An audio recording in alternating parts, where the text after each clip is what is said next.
May dala akong manok.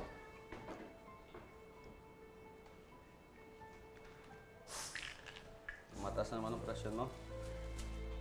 Ay, mano po.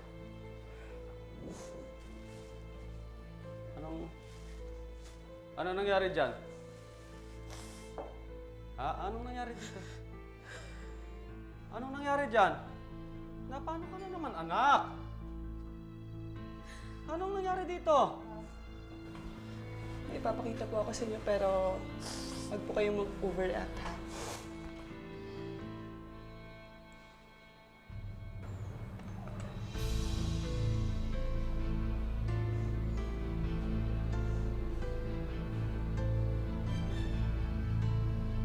Sino yung mga yan? Sino yung mga yan? Sino yung mga yan?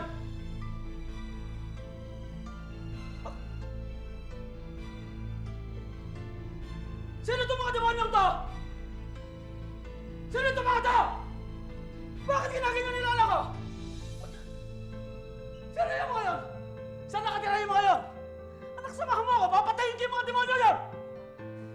Hindi ba nila alam kung paano ka namin alagaan dito, anak? Bakit ginaganon ka nila? Ha? Sino yung mga demonyong yan?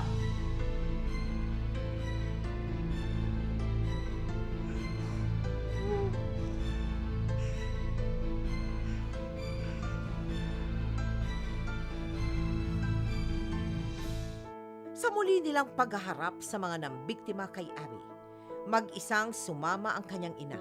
Sadya niyang hindi isinama ang asawa dahil baka raw hindi ito makapagpigil. Ano ba ang gusto niyo mangyari dito? Well, unang-una, I believe that Abby deserves an apology, Maxine, dahil sa ginawa niyo. Sorry lang pala eh. Really sorry. Ganyang klaseng sorry ang ibibigay niyo sa anak ko. Eh, Mrs., ano po ba ang gusto ninyo? Sinabi naman ho namin na willing na kami sagutin ang pagpapamedical ni Abby. Wala akong pakialam sa ginastos namin sa medical na anak ko. Ma'am, ano pang gagawin niyo sa mga bumubog kay Abby?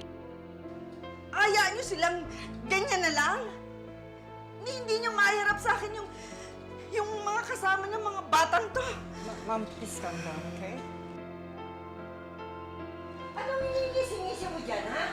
Ikaw talaga sakit ka ng ulo, ha? Ikaw talagang, ha? Lola, tigilan niyo nga ako. Tigilan? Sasagot-sagot ka pa? Sasagot-sagot ka pa, ha? Ha? Ang tama Sasagot na ka pa, po. ha? Sasagot-sagot ka pa. Ma'am, nasasaktan po yung bata. Mana ka sa ino mo. Malandi na wala pang utang na loob.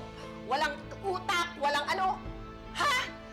Sana iniwan na lang kita na sanggol ka pa sa basurahan para wala na akong sakit ng ulo. Wala na akong sinasakit-sakit ng ulo, ha?